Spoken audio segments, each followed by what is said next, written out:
హా, చెప్పమ్మా. ఎలా ఉంది మీ అత్తగారింట్లో? అంతా బాగానే ఉందా? హలో అమ్మా, అవన్నీ కాదు, ముందు నా మాట విను. అత్త నన్ను పప్పు చేయమంది.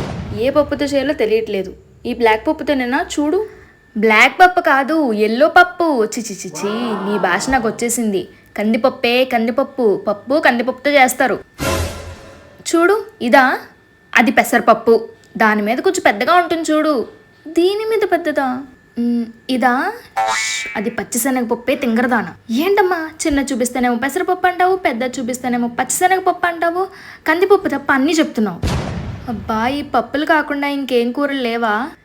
ఎందుకు లేవు? బెండకాయ, వంకాయ, కూరలు. వాళ్ళెవరు? అక్కడికి వచ్చాను అనుకో, కాళ్ళు విరగ్గొట్టేస్తాను. ఎవరంటే ఎవరు? అవన్నీ కూరగాయలు. అయినా అవన్నీ మీకు ఎక్కడ తెలుస్తాయిలే. ఇంట్లో కాయగూరలు ఆకుకూరలు ఉన్నప్పుడు ఎప్పుడైనా తింటే కదా. స్విగ్గీలో జొమాటోలో ఆర్డర్ పెట్టుకొని తింటారు. ఇంకా మీకు ఎక్కడ తెలుస్తాయి? ఇప్పుడు అడుగు, ఆ స్విగ్గీకి జొమాటోకి ఫోన్ చేసి మా అత్తగారు పప్పు చేయమంది, దేంతో చేయాలని అడుగు. అమ్మా, నిన్ను అడిగేదానికన్నా అత్తను అడగడం బెస్ట్. ఎలాగో అలవాటైంది కదా, ఈ తెట్లేదు అక్కడే తింటానులే. నువ్వు ముందు ఫోన్ పెట్టే. అలా కదే, ఒకసారి నా మాట విను. ఓ, ఈ అమ్మలు ఉన్నారే, ఏదైనా అడిగితే పాపం అసలు విషయం చెప్పకుండా తిట్లు దండగా మొదలు పెట్టేస్తారు. ఆయన మన టాలెంట్ ఇలా ఉన్నప్పుడు వాళ్ళు మాత్రం ఏం చేస్తారు? అది సరే కానీ నేను ఏదో ఒకలాగా పప్పు చేసేస్తాను. మీరు మాత్రం ఈ వీడియోకి లైక్ చేసి వెళ్ళండి. Okay, by.